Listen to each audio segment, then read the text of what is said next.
All right, guys, welcome to episode 7 of the Different Animals podcast. It's your boy Tyler. And I'm Ever Castro.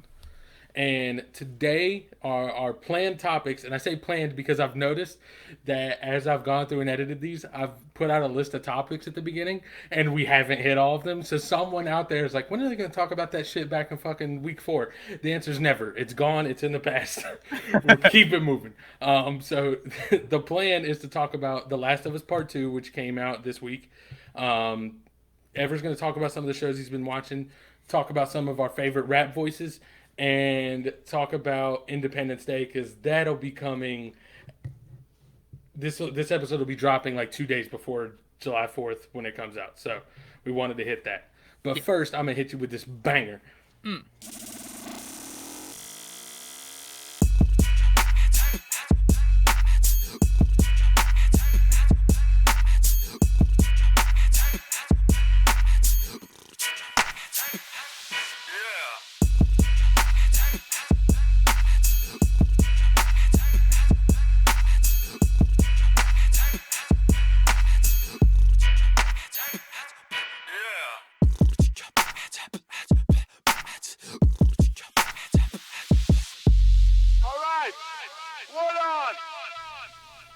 All right.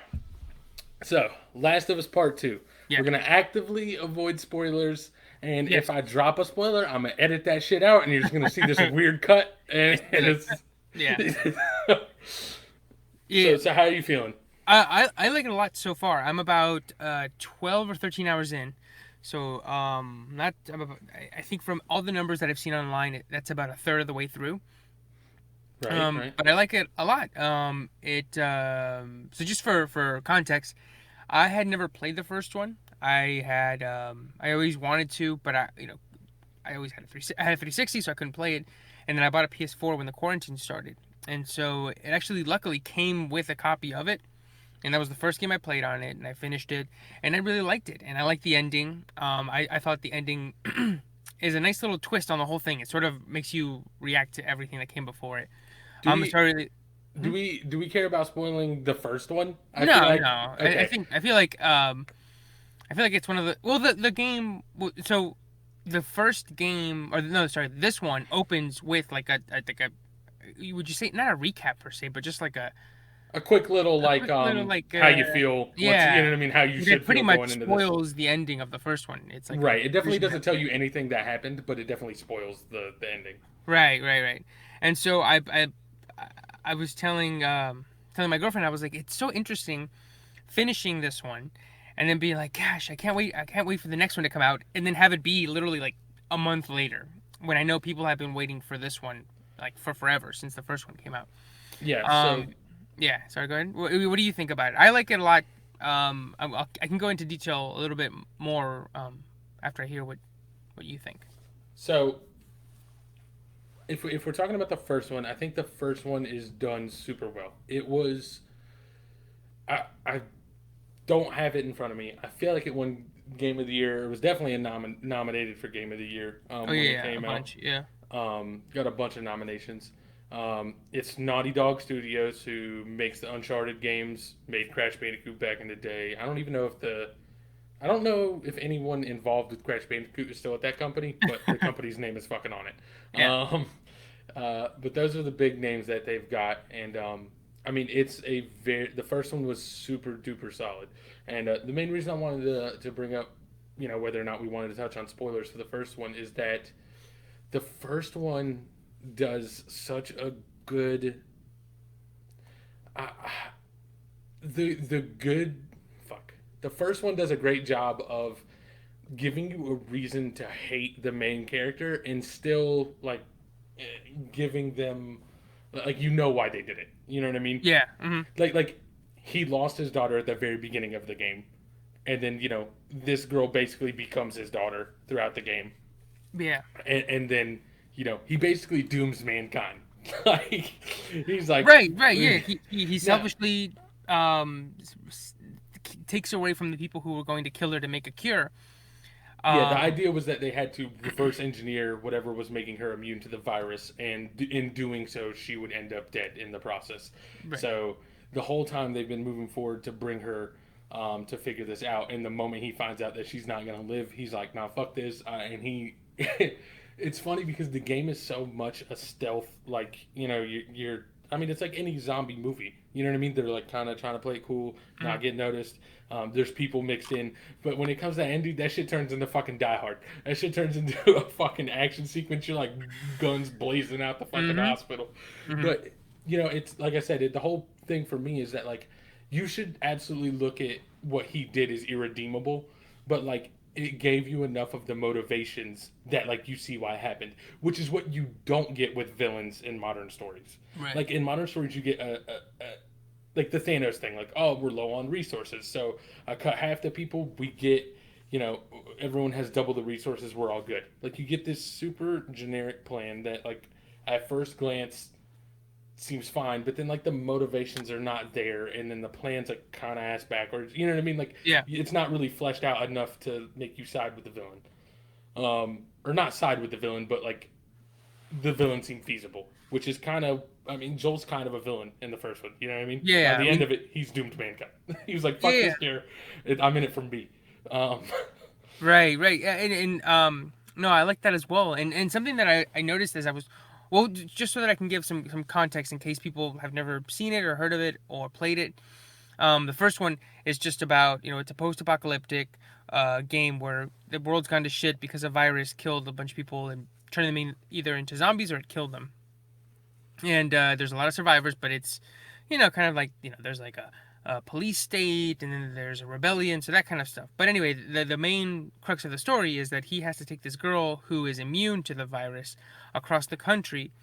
And so during the duration of the game, you cross the U.S., and then when you get to the hospital that was gonna just get the cure from the girl, he finds out that they're gonna kill her to get the cure, and then he kills everybody in the hospital, takes her away, and then lies to her and tells her, "Oh no, they have a bunch of other people that they can get the cure from."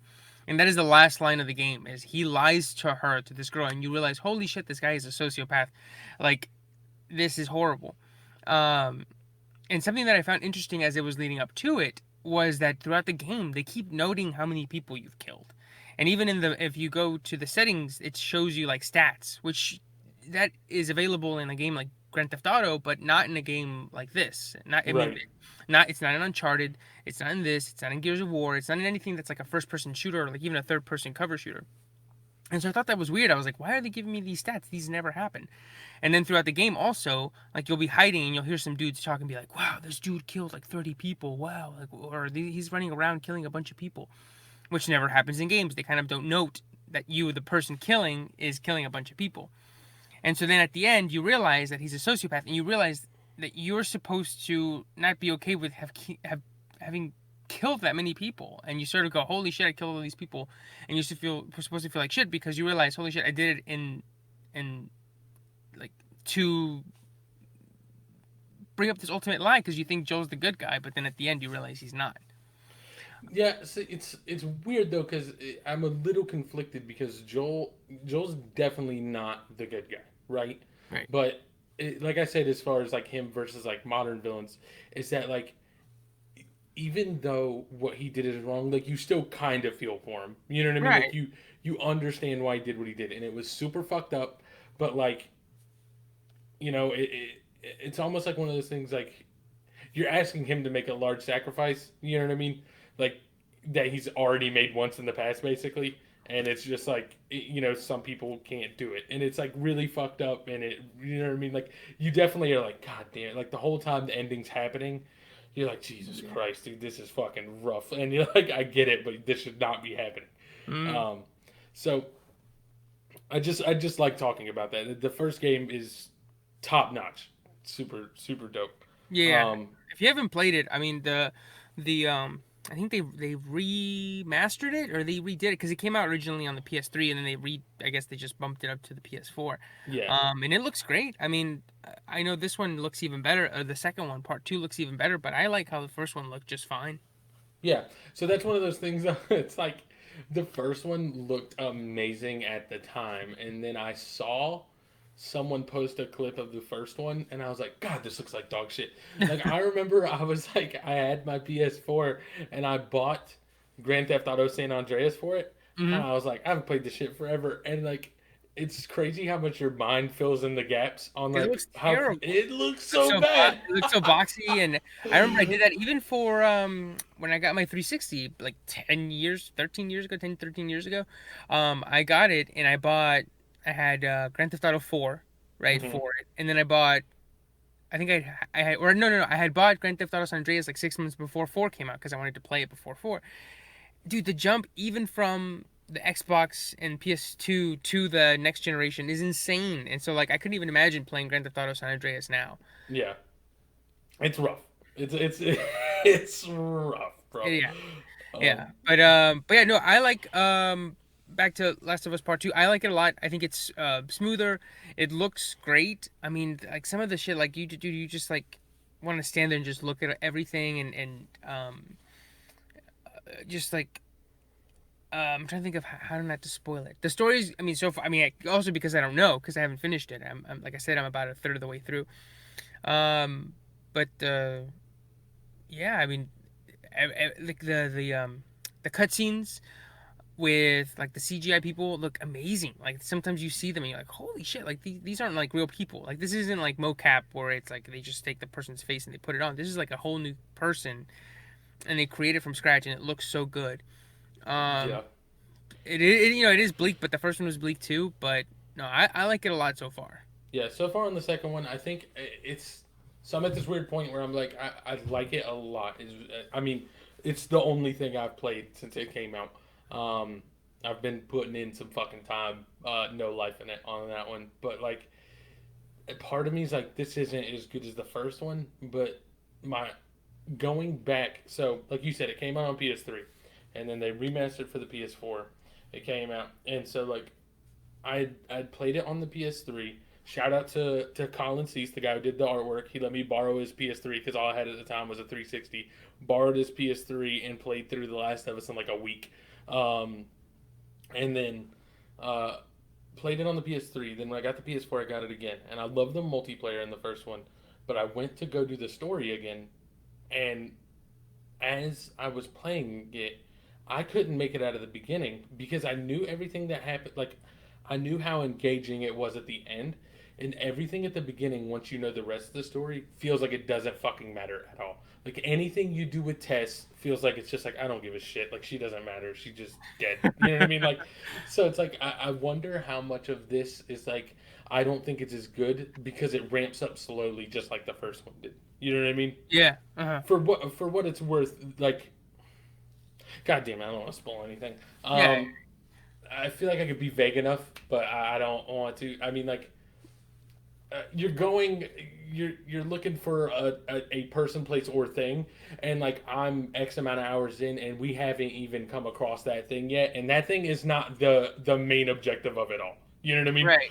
Yeah. Like, That's something that so I'm like, it feels slow to me, but like in my head, I'm like, it's got to ramp up because what I'm doing right now ultimately is just trying to start the sequence. You know what I mean? Yeah, Like, no, I know what you mean. I know what you mean because I felt the same way because I'm like, I'm 10 hours in and it doesn't, and it feels like in a normal game I would be about halfway through, but am I? Probably not because I feel like I'm just now hitting some place where some things get a little bit murkier in terms of who's the good guy, who's the bad guy, who's the other bad guy kind of thing. right? And so I'm hoping that it leads to more, I don't know, information because sometimes I'm like, well, like Yeah, I'm doing one thing, but it feels so point A to point B for something like this yeah. that there's got to be more to it. And so that's what I'm hoping. But like I said, I'm only about 12 hours in. So, everything I've seen people say 26, some people said 30. So, um, And if nothing else, like I said, like the first one at the time because it was such a new experience and like not anything that felt like it had been done that way before. Like I wonder if that's what engages you. But like when I went back, I was like, this first part feels super fucking dull and slow. So maybe that's just kind of what I'm going through now. You know what I mean? yeah. So it'll definitely be interesting to see how I feel about it as I continue to move forward. Yeah, and I do want to mention one thing. You've gotten to the section early on where it's like a sort of open world part. You know which one I'm Yes, talking a lot about? of lot of grass, a lot of question marks on your map. Yeah, yeah. How did you feel about that? Because I personally didn't really like it. I was like, okay, so you're dipping your toe in this sort of open world thing. So either give me full open world, or just give me the straight up like like point A to point B like the other ones have been. And I felt like that one was just like, all right, like, am I leaving stuff behind? Like, should I be doing open world? Like, I I think personally didn't like it, but what do you think? I think that's one of those things that like I liked it for the sake of playing the game. Like I like that kind of thing in games, but like I, as someone who plays a bunch of games, like it could definitely like hurt the narrative a little bit. That's always been like one of my problems with like Grand Theft Auto games is that like as good as the narrative is, I feel like it's always hindered by the fact that like I can just stop what I'm doing. You know what I mean? Like the story will seem urgent and then it's like done and then I can just go do something else. You know what I mean? Right, It's like nah, right, this is right. supposed to be fucking like urgent, intense, and so like I think in my head I've separated those things, like the narrative and the mechanics or the gameplay, into so like I was okay with that. It was refreshing for me to like not just be going a straight line to like actually just explore. And for what it's worth, the other point A to point B parts aren't quite that open, but there's Yeah. still like a lot of extra shit to like walk into Right, yeah, when you yeah, yeah. could just walk straight to the objective. Right, So like it's a I street. enjoyed all of it. Yeah, like it's a street, and then you're trying to get to the end of the other street, but there's like buildings on each side, and you can go up and Right. down in them and get shit. And Yeah. yeah, Absolutely. And then also though in that small open area, there's like a lot of like you get a lot of lore almost like kind of quick world building, like here's what this organization's been up to, here's how people feel about it, here's you know what I mean, like the sketchiness, you know what I mean, hmm and so like it's you definitely get into a point where it's like I like it because it's an easy way to build world building without making you do unnecessary shit, and then also if you want to just explore more and have more encounters and just spend more time in the game, that's an option. nice, interesting, nice, nice. Yeah, but yeah. So yeah, I mean, I'm excited to see where this goes. But yeah, I mean, I don't know. Like you said, there's not much else you can say without spoiling it, without getting into it. And I'm sure eventually we'll have maybe a spoiler discussion, maybe at the end of an episode in a couple weeks, just to give people time to finish it. Yeah. But I mean, definitely, like if you've played the first one and you want to play the second one, trust me, it's worth it. Like it's worth the money. Like I'm already like this was totally worth the $60 or whatever, and I'm only like I said about a third of the way through. Yeah, for what it's worth, ever. When did you buy your PS4? You bought it pretty recently, right? Yeah, yeah. At the start of quarantine, like right around like mid-April. Or no, All sorry, right. not mid-April. Mid-March, late So, March, early April. so if this tells you anything, the one game they're giving to people to be like, this is a great game to get people interested, is a game that came out on the PS3 7 years ago. You That, know what I oh mean? yeah, oh yeah, that came The with it. fact, Yeah, yeah. yeah, what came with your PS4 was a game that came out 7 years ago for the PS3, and they're like, just play this. Like Yeah. this will get you going. Well, the It's thing is, super good. it actually came with three. It came with that one, God of War, and Horizon New Dawn. I think that's one, right? Yep, That's, yep. yeah, And all three of those are great. yeah. So I finished God of War, um, finished The Last of Us, and I was gonna start Horizon, but then this came out, and so I'm put that on the back burner until Whenever then. you do start Horizon, there's you get to see the main character as a little girl, and that shit is the most uncanny valley shit. It is the creepiest shit. So I just love to hear like your All thought, right. like quick thought on that whenever you Oh play that yeah. game. I'll let you know when I start it. I'll be like, yeah, You that won't was have any. creepy. There's no chance you'll forget about it. The moment you'll see that, you're like, oh god, that's what he was talking about. Looking like the baby from Twilight. Be like, what the hell is this? Looking like the baby in the fucking Ned Flander Tyler Creator video. Have you Oh seen yeah. it? Where they just fucking put his face on a baby. Oh yeah, yeah, yeah. That fucking fake baby from American Sniper from a couple years ago. Oh. Oh. Oh god. Yeah. But yeah, but before I mean, I started it this week, but before I did that, I actually finished the show Avatar: The Last Airbender. Have you ever seen that? I haven't. I've really wanted to. It's an ongoing debate with whether it qualifies as anime, Mhm. which is the dumbest debate. But I haven't watched it. I've heard it's great, and I really want to. Just haven't started it yet. Oh yeah, yeah, dude, it's amazing. I mean, I loved it. I after I finished it, I tweeted out, or I think, yeah, I tweeted out that, it joins shows like The Wire, and Breaking Bad. and personally for me, The Leftovers, as shows that are just like the peak of what TV can offer. Like I loved it. I mean, it's got action, especially in a way that I didn't anticipate it or I didn't expect, because a lot of Nickelodeon shows and a lot of sort of anime shows that I think are more tailored toward kids or that are made here in America, the action is very repetitive, or it doesn't. The budget doesn't allow for it, but the action in this is great. The characters are great. The story's great. It's really funny, and there's actual growth. And so it was nice to watch it, because you sort of notice it pings the same sort of story arcs or story beats that something like Game of Thrones had, except this one totally sticks the landing. Right. Um, but Shout out to Game of Thrones not sticking the landing, oh my god, yeah, famously not sticking the like, landing. pretty much the worst example. And that's the thing is that I think about Game of Thrones, and you know, up until like season 6, I was like, that's one of my favorite shows of all time, and I purposely left it out just now of my favorite list, just because I can't in good faith and good conscience suggest it to anybody anymore. I used to be like, watch Game of Thrones, like it's a great deconstruction, and Game of Thrones is a deconstruction of what I feel like Avatar: The Last Airbender is, but I think Avatar is such a good version of it that I think it's better than Game of Thrones. And then, like I said, Game of Thrones just shit the bed so hard that I can't say it's worth it anymore. I mean, I can't tell anybody. Like, it's 50 hours of great TV, and then the last 10 are just shit, and I can't tell people to watch it, which shout, sucks. shout out to Game of Thrones making Stephen King book endings look amazing. Oh my, so terrible, so terrible. I mean, well, it's terrible.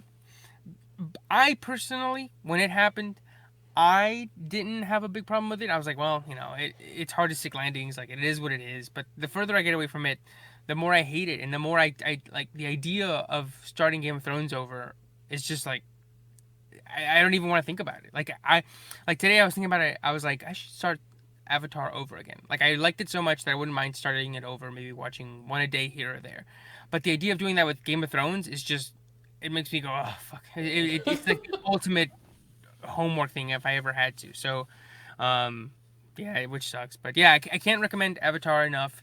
It's on Netflix. They actually added it about a month ago. Yeah, a little bit more than a month ago.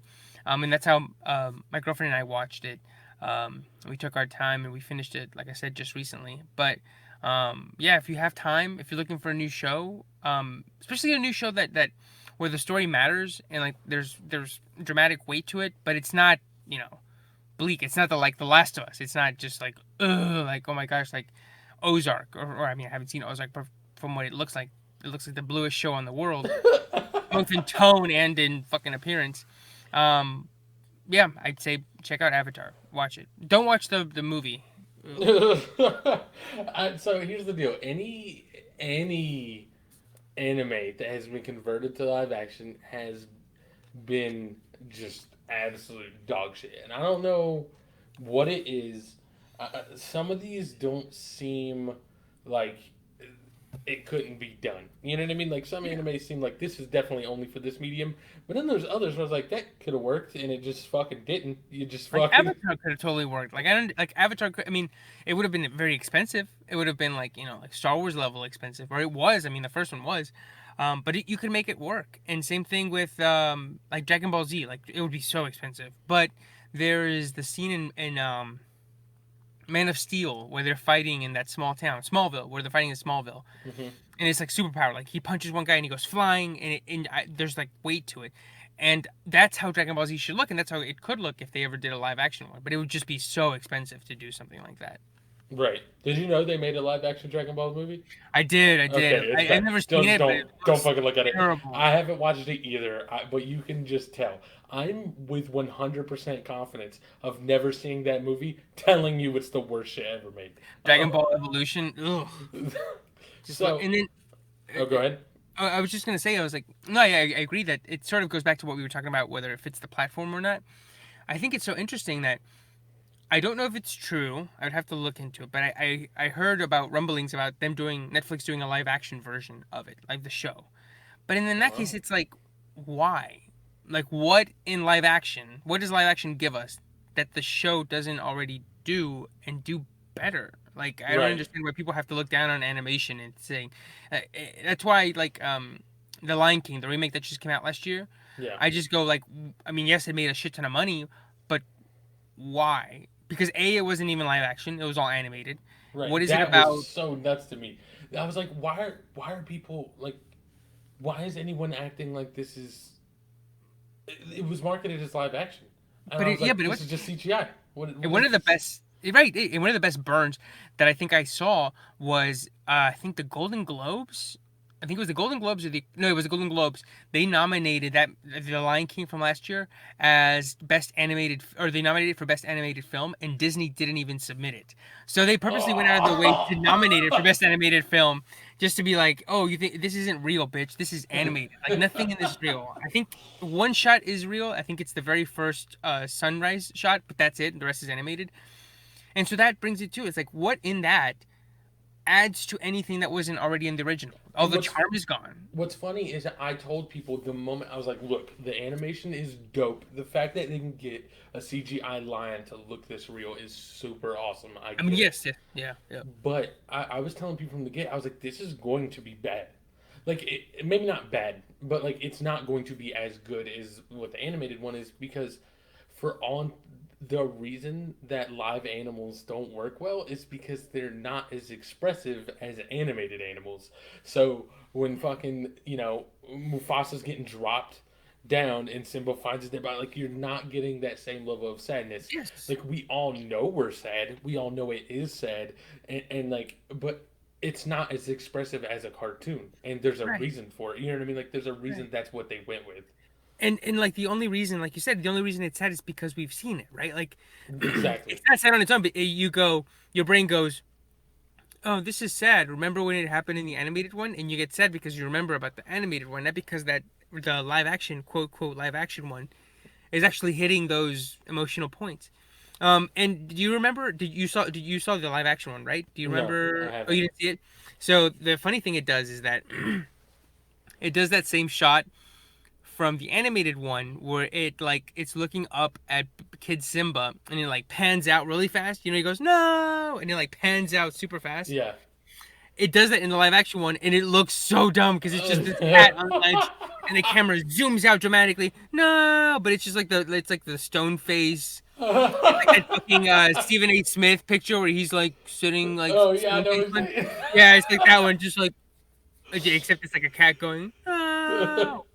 Yeah, dude, it just doesn't work. Also, Beyonce's not a good voice actor. Come for me, Beyonce. I don't Dude, yeah, care. yeah. We make fun of her all the. My friend Andy and I make fun of her all the time because of her acting is terrible. But I mean, she's a great singer. Like she's like an all-time one of the best singers, one of my favorite singers. Yeah. But her voice acting is so terrible. It's like, "Are you with me, lions? Simba, you've got to come home." And it's like, oh my god. It's like uh, the Have you seen those memes where it's like SpongeBob trying to pick up? You know, SpongeBob has those giant pink arms, yeah. but and it's like that's her singing, but then SpongeBob with the little skinny arms is her voice acting. Yeah, dude, exactly.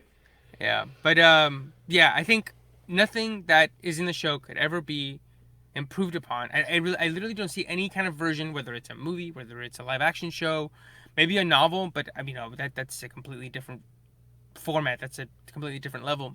Right. There's nothing that I can see where this could be adapted because this already exists in its perfect version. Right.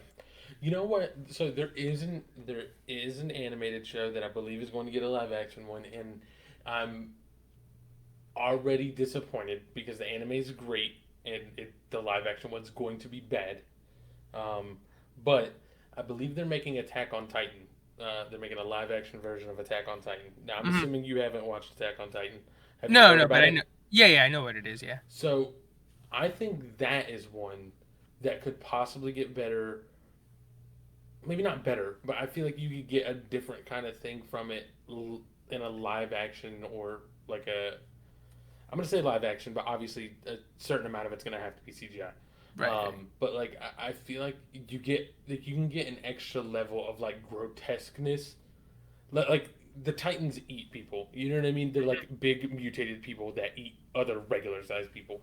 So like I feel like there's a level of grotesqueness that you could get in a real looking version that you can't quite get in an animated version. You know what I mean? Right. So like I Yeah, yeah. think and also for what it is, like Attack on Titan is not ridiculous as I'm gonna use ridiculous. I don't care. Is like ridiculous as the concept and everything is. Like it's kind of weighted and grounded. You know what I mean? So Yeah. I feel like you could pull that off in a live action and give it more weight, more groundedness, more grotesqueness. You know what I mean? Like Yeah. and still get the right thing. But that's not going to happen because they always turn out bad. Yeah. Yep. It Shout out to sucks. animated shows turned into movies, always bad. Always Games bad. turned into movies, always bad. Yes. So Yes. Oh yeah. Listen to our episode about formats and our and, like what fits what stories, and sometimes it's just not the story's not what it should be in that format. It's just the way it goes. yeah, But so I finished Avatar, and then I started a new series, called Rami on Hulu. Have you heard of that one? Have you seen commercials for it? Because before I watched it, I saw so many commercials for it in a way that I don't think I ever had before. I have not. I've never even heard of it. This is the first I'm hearing of it. Yeah, so it's a show by a stand-up comedian. His name is Rami Youssef, and it's about just him and well, it's I don't know if it's semi-autobiographical or not, but I feel like it's a lot like the show Master of None with Ansari from that was on Netflix from a couple years ago. But it's a lot like that show where it's him and his sister living with with their parents in New York, and it's just like him living his life as a Muslim man coming of age. I guess yeah, 25, 26, and sort of figuring out what part of his life or what part religion plays in his life, and sort of being stuck between two worlds, being like super Americanized, but his parents are conservative and very Muslim. And so I personally love the show like for the show. I also like it a lot because I think it's amazing how much um, like uh, immigrant parents are like across different cultures, no matter what. Like his parents are Egyptian, and my parents are Mexican. But you see so many similar things in terms of how the cultures talk to uh, uh, um, sons versus daughters, how they interact with people from their native countries, how they interact with people here. So I would say if you want a new show that's it's funny, the characters are great. Um, I would say try check check Avatar first, of course, but then check Rami because I really liked it. And if you're somebody who's whose parents or grandparents or yeah parents grandparents or even great grandparents came from another country, definitely check it out and see if you see some of the things that I noted, just like even little quirks or little differences or just the way they go from Arabic to English and back and forth that my parents do or my sister and I do. I found it a lot. It was very interesting seeing it on TV because I don't see it often. So it was simultaneously very new because I'd never seen a Muslim main character on TV before. It's not often, but then also very familiar in just the way that he interacted with his family. Gotcha, gotcha. And where did you say this was at, or where were It's you on watching Hulu. it? On Hulu. Hulu. All Yeah, right, two seasons, 10 episodes each. The second season was the one that I was saying I saw a bunch of commercials for. Um, but yeah, I just finished season one, starting season two soon. And I think Mahershala Ali has a recurring role in season oh two. shit. Hmm. So yeah, I'm gonna add that to my growing list of things that you talk about that I haven't watched. Um, but Yeah, like I mentioned, Avatar first, and then Rami. But I really like the show. definitely, I'll have to check it out at some point. Um, so speaking of, you know how I said, I think it might have been last episode, maybe episode before last. I said, Yeah, we're gonna have a recurring theme where you tell me like, oh, have you watched this critically acclaimed movie? And I'm gonna tell you no because despite knowing about movies, I don't watch nearly enough of them. So with that being said, one yeah. I have seen Mm-hmm. is fucking Independence Day, baby. That shit is a banger. Dude, it's so good. I like. I think I mentioned it in a previous episode, or maybe it was in our discussions. While we weren't recording off air, quote off air. Um, I watch it every independent, like every actual July 4th, and I've done that I think for the past 10 years, maybe longer. Because usually we have the day off. I usually don't go to the beach on the 4th just because it's so busy. right. I prefer to go when, or not just to the beach, but just do anything that isn't either staying at home, doing grilling, or just going to my apartment pool. I don't like to do anything extra just because I know everybody else is. So something like going to Carowinds or going to the mountains or going to the beach, usually that seems overwhelming and I don't do it. So I'm home, so I watch Independence Day. Um, and Yeah, I just love it. your boy doesn't go to the beach either because for those that haven't seen me in person, your boy's more white than a piece of notebook paper. Yo, real quick, Yeah. for an example, how white I am, I did a 23andMe, and my paternal haplogroup, which is like the side of chromosomes you got from your father, when it says that it can trace my paternal haplogroup to the first group of people to leave Africa and go to the Caucasus Mountains. It doesn't become more white. It's as white as could be. You're literally the descendant of Dr. Caucus. No, no, no, no, not Dr. Caucus. What did they call him? Dr. Yaku. Yeah, Dr. Yakub. Oh, yeah, dude. uh, So I'm white but as can white can be. just So I don't go to the beach. But I'm gonna have to start adopting your fucking Independence Day tradition because yeah, because it's like I love it because I personally I'm gonna go down the list of why I love it. I personally think it is the perfectest summer movie in that it's you got good guys, you got bad guys, but the good guys it's like this ragtag team of diverse people. Like it's very diverse. I don't know if you noticed that, but yeah, rewatching it, like it's there's Jewish people, white people, black people, rich people, poor people. It's like this very diverse pod of people saving the world from an alien invasion, and I think and you have Will Smith at his most charismatic, Jeff Goldblum at his most charismatic. Um, I just think yeah, dude. And then the aliens are great. They're scary. The special effects are great. I just really think it's like the great like summer movie, or the most the like I said the perfectest summer movie you can watch.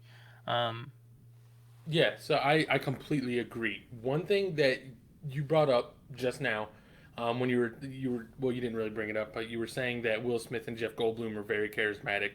mhm. Um, what is the name of the guy that plays the president? Jeff Pullman. I always get it mixed up with Jeff. Not Jeff. Bill Pullman. Okay, Bill Pullman, and then Bill Paxton. I always get them mixed up, but Bill gotcha. Pullman. Yeah. So he's pretty charismatic in it as well. And what this literally entered my head maybe 30 minutes before we went to record this episode, which is that like I think one of the main reasons this movie's as good as it is because so first of all, it's much longer if than a summer movie should be. I think, in my opinion, like it's 2.5 hours. That's not Yeah. to say it can't work. I'm just saying that is a long it's a long runtime for like a blockbuster, in my opinion.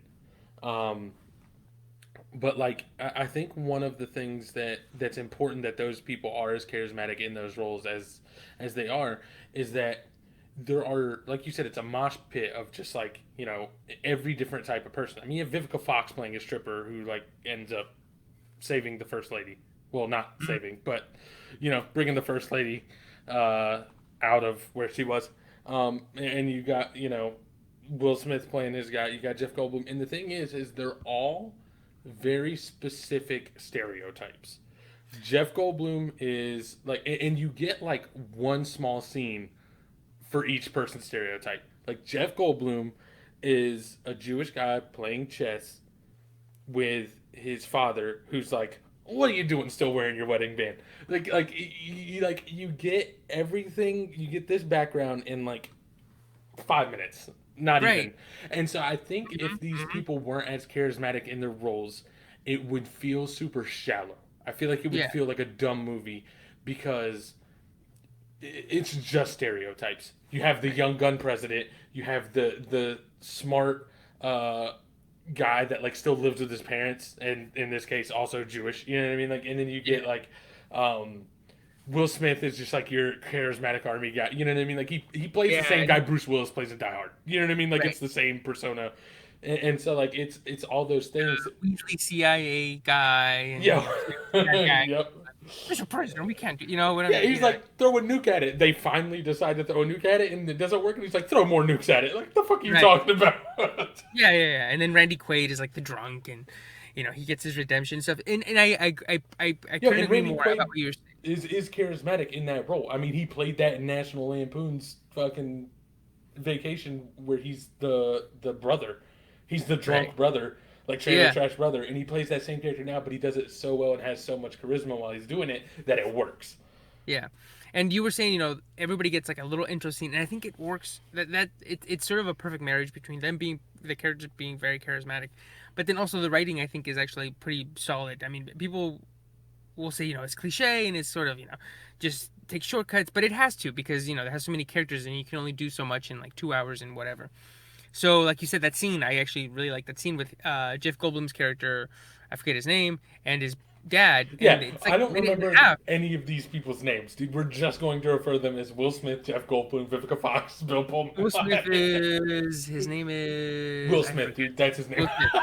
Right. And so um and yeah, you get these like minute and a half scenes, but you get them. It's like perfect. It's like you get who they are, what they are, like it's very very well done. And I think that it's so interesting to me that the director, um, like the director is German. Okay. So you get this movie that's like super like Independence Day, like America, but it's also it's interesting because it's not. I don't know. Maybe it is, and maybe I just haven't noticed. But I don't feel like it's not super militaristic. It is militaristic because you see the army, but it's not super like how can I say like jingoistic. Like it's not like a Michael Bay movie. Right. I don't. It doesn't feel weird watching it because at the end, yes, America does find out a way to destroy the aliens, but you get that scene with all the Morse code and you see them in Yeah. different parts of the world, and it's like it's gonna take the whole world to bring them down. Where Yeah, it's like like in it makes Russia, Russia's like, holy shit, the Americans figured it out and they need us. Like we're there. You know what I mean? yeah. Japan's like, we're there. We're coming through. Right, it's like the British. Oh, the Americans are attacking all the time. So I The like French are like, that it, oh, aliens. but even though they're all like in fucking stereotypes as well. Like the Yeah. Russians are reigning in a giant castle, and Yes. um, so I like that because it basically goes like Independence Day, like America. Yes, it has their Independence Day, but now it's a worldwide holiday because we're gonna bring down these aliens. So I do like that it pushes these ideas, even if it is maybe I haven't, like I said, I haven't noticed that it is maybe militaristic but I feel like it doesn't, and I feel like I don't feel as weird watching it as I do something like a Michael Bay movie where it's like over the top, where like the military comes in and kicks ass and Right. beat the shit out of everybody here. So that's why I like it a lot, and I think if you have some free time this Independence Day, you should watch it, just because it is and I'm sure it's on TNT or TBS or something. Yeah, I mean, I may or may not have illegally downloaded it and watched it on my PS3 because I'm not paying $4 to rent a movie that came out in 1996. But you got to do what you got to do. I did it for the content. I did it for the podcast. Uh, Yeah, but I'm glad you liked it. It's interesting. When was the last time you'd seen it? Do you remember? Maybe when you were a kid, or had you seen it at all? Basically, I think the last time I watched it all the way through was as a kid. I think I definitely caught parts of it at some point, in between. But it had been a while, and it still holds up. One Yeah. one thing I will say is that I was watching. Before I actually watched the movie, I remember watching. I don't actually know that I finished it, but it was the movie Bob, the guy you put me onto that shit Mhm. on Batman vs Superman for like 3 episodes. But he did one like really that good on Independence Day, and he brought up one of the same things he brought up for Die Hard, which is that in Die Hard, Bruce Willis was cast as the hero, and it works perfectly looking back. But at the time of casting, Bruce Willis was only known for being like a commercial ad man for like wine coolers and like Mhm. was in like a rom-com. And it's like um there was no formula that would have told you that guy would have been like the perfect like American action hero, because he Yeah. says like at the time of Die Hard coming out, your action heroes were Arnold Schwarzenegger, Dolph Lundgren, fucking Like Sylvester just like these Stallone. giant muscle men. Yeah, and you get kind of like I'm gonna say schlubby, and he's totally not, but he's like schlubby comparatively. You know what I mean? Like he looks like an average. Just like a regular dude, yeah. Yeah, he looks like your average American, what they think in their mind's eye. You know what I mean? Like obviously the average Yeah. American doesn't look that good, but like your average American looks at that and be like, that could be an average dude. Um, Yeah, just like regular, like tank top, growing bald spot. right, exactly. And so what he had mentioned in Independence Day is that at the time of this movie coming out, like looking back, we've seen Will Ferrell be your guy for a million action movies. I mean, Will Smith. I said Will Ferrell, bro. Kill me. What the fuck? Will Smith. Boy, those could not be further from the same people. So you've seen. Oh, shit. Will Smith. God. Bro, alright. So you've seen Will Smith be an action hero in a bunch of movies, whether the Right. movies are good or not. But you've seen him be a charismatic action hero in a bunch of movies. But at the time of Independence Day coming out, like his main roles were like the Fresh Fresh Prince of Prince. Bel Air, and he Fresh raps. Prince. He did like goofy Uh, raps, wasn't he like in? He was like in a movie about fly fishing, maybe. But like like either Legends of. way, like yeah, something like that. But either way, like there was nothing that you were gonna point at Will Smith and be like, "This is your fucking action hero." But he pulls that shit off so flawlessly, and he's so good in that role. I have never been happier to watch a grown man punch a puppet in the head is when he fucking punches that alien while he's in the fucking space. Yeah, Welcome to Earth. Yeah, fucking Earth.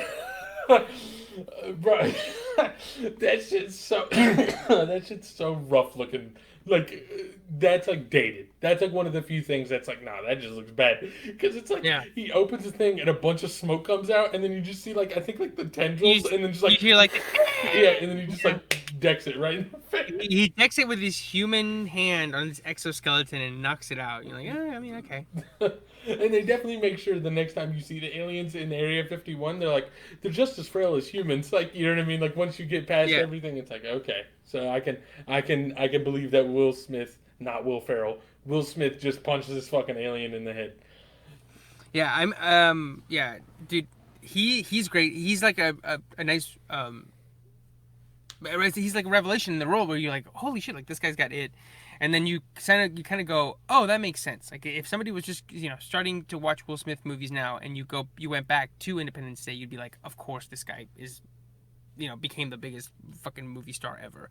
Um, I liked, and then and then the next year he does Men in Black, which I don't know if we've talked about on here, and I do want to give that movie like a nice chunk of time someday, because I think while I do love Independence Day and I do think it has a lot of flaws and I do think it is the perfectest summer movie for what a summer movie is, I think Men in Black is a perfect movie. Period, regardless of summer or stature or just whatever qualifications you want to put on it. I think it is a perfect I'm going into it now, but I'll stop. But I do want to say eventually, I do want to talk about it. It is a perfect movie where everything is working at 100% and it sticks to landing in a way I think few other movies can. But we'll come back to that eventually. But yes, Yeah, Independence Day is great. if that's the case though, then tell me why is it still in the red? Have you heard Oh the yeah, stories about that? Where through accounting fucking magic, like they still yeah, say that movie was a failure. Like yeah. Because they just don't want to pay writers and right, shit. Like exactly. Yeah, that's the I whole reason remember they're doing hearing, it. yeah, I remember hearing like the fifth Harry Potter movie was like the fifth Harry Potter movie lost $500 million, and at some point you go, it's one of the biggest movies of all time. Okay, sure, but they just fucking like move numbers around so much that it makes it seem like it is. Yeah, dude, there's no way. You know what I mean? Like between Men in Black, which is great. Also, how are you gonna act like the fifth Harry Potter movie? Like, bro, we made four of these, and then we made more. Like, how are you gonna act like this fifth one is the one that didn't make money? Yeah, It's this is the fucking. yeah. It's like if you would have lost that much money on the fifth one, you wouldn't have had 6, 7, or 7.2. It would have stopped at 5. But Right. So, anyway, but yeah, so real quick though, two yeah, two takes before we move on. yeah. One, Bill Pullman's speech is one of the best movie speeches. I don't care. That shit gets me so Yes. pumped. Yep. And apparently, from everything I read, was that the reason they wrote that, or the reason they tweaked it to include Our Independence Day at the end, was because they weren't going to be able to title the movie that unless they had that unless somebody either said it or mentioned it or something. I think the studio didn't want to name it that. They wanted to name it something else. And they were Uh, like, no, it has to be this. And so they were like, well, why? There's nothing in the movie other than that it takes place. Like nobody ever mentions it. And so that's why they wrote yeah, but that that bit. line goes so hard. It's so That's good, the most accidental fucking diamond to stumble upon. You know what I mean? right? If you that And wasn't then in there, but like today is our Independence Day. It's like, yo, we're gonna kill aliens. Like you're at your you fucking have couch at home. that extra that gives him the salute. Yeah. He goes, "Ugh," the little scrawny guy who gives him that perfect salute, the greatest extra of all time. You know which one I'm talking Yes, about? dude. uh, so that's my first take. Yeah. My second take is a hot take. This movie's a better space movie than Star Wars. Fuck me, dude. Star Wars is trash. This movie's a banger. They both have aliens. All right. So those are my two hot takes. Do you have any last takes you want to give on it before we move? No, just yeah, we'll put it on, enjoy it. I'm so glad movies like that exist where you can rewatch them because I think it's so light. And yes, there are millions. You know, I think I literally said it's so light, and then I remember, oh shit, no, 3 cities get Oh, destroyed and yo, millions of people die that was nuts. That was so weird. First of all, Vivica Fox lives by like just ducking behind the door. and the Get the fuck out of here, dog dude. motion rendition is Yo, funny. that was another part where I was like, "Oof, that didn't look good." Like, like the dog Yeah, jumping in front of the fake fire. I was like, "That didn't look great." But yeah, like the fire wouldn't have just taken a left. Like the fire was like, "Sorry, we only go in straight lines." yeah, we're just going straight, and then the bulb goes out. Yeah, but those are like one of those things that it's Yeah, like I forgive movie the movie. Yeah, suspension of disbelief. yeah. Or suspension of belief. All right, so I fucked up the phrase. And then, but yeah, I remember them blowing up, and I was like, God damn, like the movie's such a light God movie, but like they literally just murdered like. Like millions of people, including that one guy doing paperwork on the weekends Yeah. during time. Oh yeah, dude, it's rough. Also, it's like characters they because every main character gets such a short period of screen time to like tell you who they are. There's a couple Yeah. characters where you think they might be important, and then they just get blasted. Like the dude with Jeff Goldblum at the fucking whatever station they're at, like the dude with the His hoarse boss. voice. Yeah, yeah, Yeah, yeah. like you think he's kind of yeah. David. That's his name. His name's David. It's David. That's how you. Uh, Uh, yeah, he doesn't say Jeff Goldblum. But dude, that scene where Jeff Goldblum cracks it and he figures out what's going on and he goes to the roof and the music like hits and the shadow like extends all the way back through Central Park, like that. Those scenes are so cool, and that's like almost literally almost like peak Spielberg like level shit. Yeah, but sorry. So, but where I was going with that is that like you get that dude. He seems like he's gonna be important.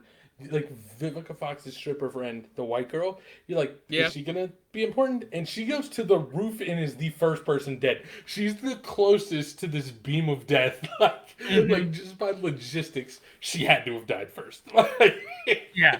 so, Like usually like the person on the counter. yeah. So it's like they just murdered all those people. Also, I just thought of it, and we were gonna move on like 5 minutes ago, but now we're still talking about it. But Yeah. but Bill Pullman moves on real quick from his wife dying. Like like you Or get one He hugs Mae Whitman, and then he's like, "Mommy's dead," and then he goes back and kicks Mae. yo, also, dude, the president in a fighter jet. Can you imagine any world where like everyone's not like, no, you're not getting on the jet. Yeah, literally everybody else is dead. Like all the Joint Chiefs and all the fucking and the VPs, they're all dead. Like they literally go, "Oh my And god, he's the like, vice I'm president." a fighter pilot. Get the fuck out of here, dude. Movie's I great. do like it. Yeah, yeah. The movie's it's so good, and then at the end, they all meet at the sands, and they're like, "Oh, didn't I promise you fireworks and stuff?" Oh It's yeah, so good. yeah, dude. It's It's so good. It shouldn't. I feel like it doesn't feel like it should be, but it's a banger. 100% nailed it. yeah. And one last thing, you know how I was talking about the director being German, and he's made a lot of movies that are like this, Mm-hmm. like sort of a giant big ragtag team faces some sort of apocalypse. He did The Day After Tomorrow. He did 2012. Okay. so they're both about End of the have world you kind of deal. into the world, and it's sort of the same, like a big group of people, but none of them. I mean, I like those two, okay, but none of them nail the formula like this one. Right. Worst line of all time in a movie I can think of is The Day After Tomorrow. That's the ice one, right? That's the global Yeah, warming one. yeah, yeah, Bro, yeah. fucking was it Dennis Quaid? Yeah, He Dennis Quaid. Yeah, says he says the like how are you gonna get? I can't remember where he's going, but he's like, I've walked further. Get the fuck out of here, bro! It's a oh, yeah. fucking He walked sis. from DC to New York in like a giant Yeah, torrential dude. fucking He's snowstorm. like, I've walked further. Not in these conditions, bro. Get the fuck out of here. So, Yeah. so just we need to move on. So I'm just leaving it with that. We're at 55 minutes right now, so we're gonna blow through this next topic quick because I am gonna hit everything I said I was gonna hit at the beginning of this fucking podcast. So, top five rap voices. All right. Yes. So my top five rap voices. Rap, as we said before, one of those things where like we praise lyricism, but like delivery can play such a big part in it. Like as we mentioned, Yeah. with those terrible rap lines. Um, Yeah. and then Yeah. I Givenchy. mean, Uh, I mean, I've always told people that I feel like rap voice makes up at a minimum 30% of a rapper having quote it. yeah, fuck Like, Detroit. oh right, Yeah, yeah, because Eminem and Big yeah. Sean were our two worst rap voices. Eminem, he used to be good, but now he's not. Now he's got the raspberry. Like I've been But smoking, drinking a lot. even his older voice, I think he was good because he was a good rapper and he like kind of was just in it for shock value at a time where that wasn't really Yeah. a thing. But like the voice itself is still not good. Like I mean, well, it's good half the time. Like I'll always love listening to "Renegade," the Jay-Z song. I think that one, he's great on that one. yeah, I think that fits it well. But I mean, to sort of spoil my list, just to go ahead, I remember very vividly the first time I heard Drake, which was I think when he did "Best I Ever Had." And as soon as I heard his voice, I was like, "This dude is gonna be big, and he's gonna be good because his voice. I think his rap voice is very good. hmm And you can't quite explain it because it's just like it just sounds good. hmm But I really liked him better than some of the other guys in Young Money, whose names I don't remember. yeah, I they was had like the worst names. It's like fucking like Gutta Gunna, Gutta and like fuck Tyga. and Um, Tiger. Who's See, like I don't even remember them. All the guys that were in Every Girl, like just random guys that all sound the same. yeah, And Drake was the one that has and Drake grocery Lil Wayne bag. had those grocery. Yeah, like whoever did that, whoever said the grocery bag line. Shout Do out we to want Matt. to? I was gonna say, do we want that story? So just to do it super quick, it was English in senior Twelfth year, grade. right? Senior year Yes. of high school English. For whatever reason, our teacher was like, "We're gonna go outside to read because people are fucking stupid." It And was nice out. yeah, it was nice out. Just I don't know. Again, as being whiter than paper, didn't want to be outside. Um, so we're outside and just reading, and like everyone's just kind of listening to music on their MP3 player or whatever, and Matt's just listening. Wait. Just for the sake of it, just bleep out his name, just because. Okay, If you I'll can do edit that. it out. Okay, Yeah. Just be like, just maybe put just his first name, just in yeah, case. I'll silence. I'll cut it out. Sorry. So Matt is listening to this song and We're we're playing all it on our phones, I think, yeah right? yeah We're playing you. It's you, me, and him, and we're yeah. Are we playing playing it over speaker like over "Every Girl in the World." right? Some, and so you and I are just kind of rapping along, and we both know the song, and then it gets to that line at the end And of one of the he's been verses. silent this whole time. Hmm. And then at the end, he's been silent, and then we were both rapping, and then he just goes, "Grocery bag." And we both We're like, stop. we're like, What the fuck? we're like, wait, you've been here, you've been listening, you don't know the rest of the song, you just know the grocery bag. uh, grocery bag, dude. Grocery bag. That's still one of my all-time favorite stories. It's so It good. kills me. But anyway, So yeah, sorry. Yeah, Drake had it. The other guys didn't, and that's why he's one of my five. But what are your five? And then I'll give you mine. okay. The rest of So my five are are pretty solid in my opinion. So I've got Rick Ross. Also, no particular order. yeah, So Rick Ross just has that. It's just I don't know, man. It's Rick Ross looking them up. Bet you give your ass a bone. Um, like he's got that super fucking deep. Sounds like he's letting like all the air in his chest out every time he Yeah. raps. And Um, it's interesting because that voice, the deep version of it, is not new, but it's also not there like in Hustling. Like if you listen to Hustling, it's right. very his voice sounds very different in that song. Yeah, definitely. So him, I've got. It's an older dude, and he's not really a big deal now, but his name's Billy. I'm pretty. I think it's pronounced Billy Dance, and he's the second dude. He's one of the two guys in the group called MOP, and there's a song called Annie Up. He's the second guy that comes on, and he's just got like this super aggressive, like gravelly voice. But the way I explained it ever earlier was that like it sounds like he's been yelling for the last 10 hours and is about to lose his voice, but it's still somehow powerful. Like it doesn't sound like it's gone yet. You know what I mean? Like it Mhm. sounds like it's like on its way out, but still super strong and loud. And it's just like a quintessential rap voice for me. Um, then I have Busta Rhymes. Busta Rhymes, his voice has changed a few times throughout the years. Like now, it's kind of like a little like a deep, like aggressive kind of thing. But like back in the day, like when he was wearing fucking like Dr. Seuss hats and wearing like cloud colored dashikis and like just rapping about nonsense, like it used to just be all over the place. But it was Mhm. always good. So that's three. Method Man is like the has a instantly recognizable voice, and he's the only rapper I can think of off the top of my head that has a lisp, and it's still like no one like makes fun of him for it. You know what I mean? Like it's just like nah, Method Man, dude. You can't say anything about it. He's just. Yeah, yeah. And then my last one, which actually for me, none of these have been in order, but this dude is the number one most underrated at least. Because I don't think he's as mainstream as any of the other guys, except for Billy Dance isn't really mainstream. But like all the other guys, I feel like are more well known or at least more listened to. But like Tyler the Creator has such an amazing voice for rapping in general. Like even when he's not doing the super deep gravelly thing, like it's just I don't know what it is, dude. It just catches me, like, and I'm always in it whenever I hear him come on a track. Yeah. No, yeah, yeah. I think well, he's one of my. I think he is our. Oh, him and so my top five. He's in it. I'm just gonna go down and then I can discuss it, or we can discuss it. So it's Tyler the Creator, and same with you, no particular order. Drake, Rick Ross. I'm gonna go ahead and put Future in there and 21 Savage. I like his voice a lot. Yeah, he's got that, but it sounds like, but it just sounds so good, and I think him and Future sound, or sort of occupy the same area on the map. So you talked about Ross. I already talked about Drake. But I agree completely with Tyler, and it's so funny because my girlfriend and I we went to his concert last October, Oh shit! Was it? and he stopped. It had to have been super dope, right?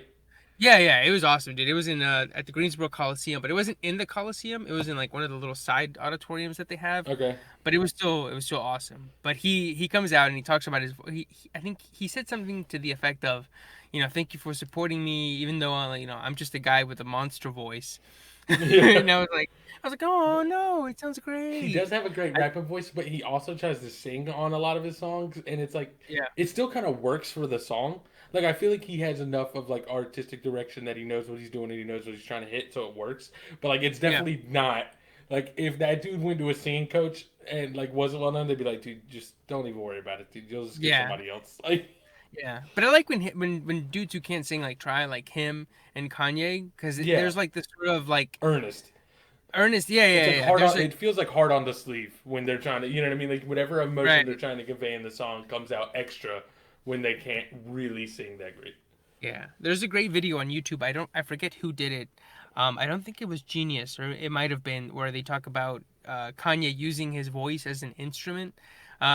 Especially, the thing that I always think about when somebody mentions him singing is the end of Runaway, that little Right. 4 or 5 minute bit. But yeah, if you have a chance, or watch that video because I think it's really interesting and touches on what we just said about it being real for guys who obviously can't sing. There's like a certain something that happens when their voice cracks or when it's not pitch perfect. But yeah, those are my five: Tyler, Drake, Rick Ross, Future, and 21 Savage. Yeah.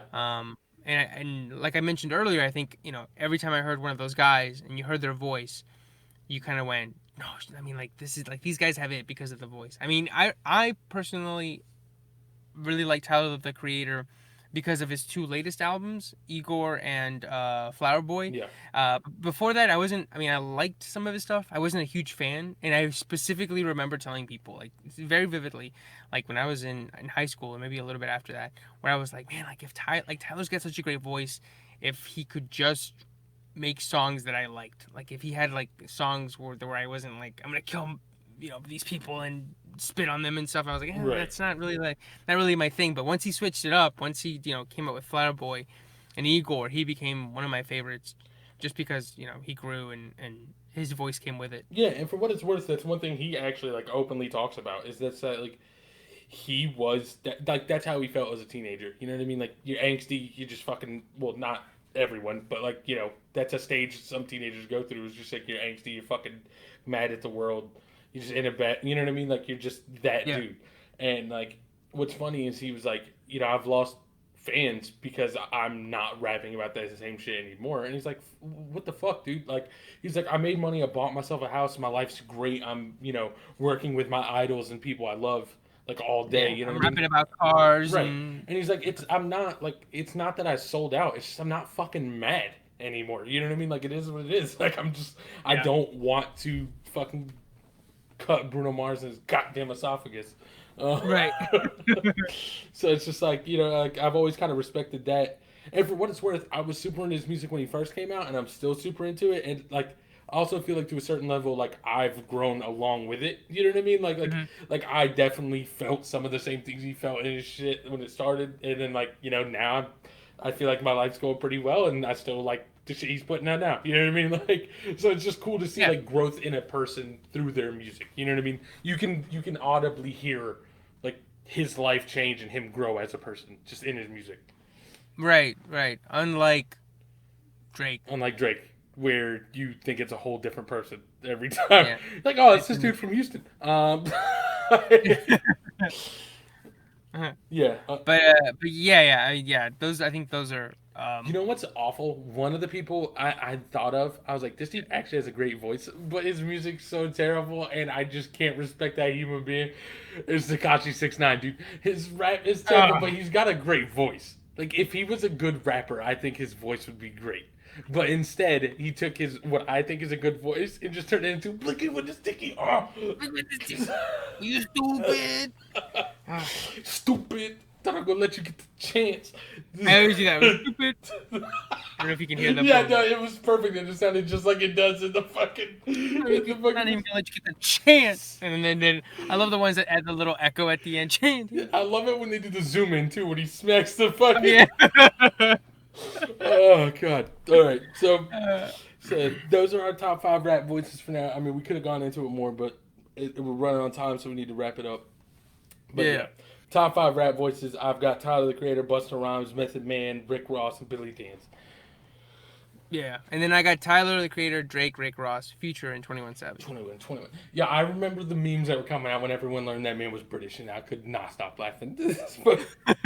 But yeah, so that's our show. That's episode 7, coming through with the heat. If you want to get in contact with us, you can catch us at Diff Animals Pod on Instagram and Twitter. You can email us if you have any suggestions, recommendations, questions, whatever, at differentanimalspodcast@gmail.com. For me individually, you can catch me at TMoneyBags on Instagram and Twitter.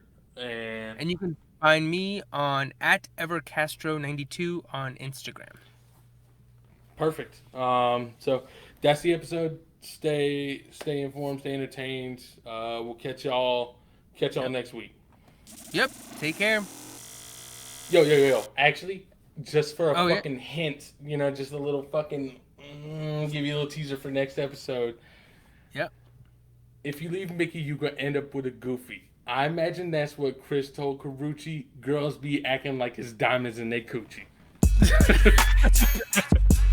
Peace.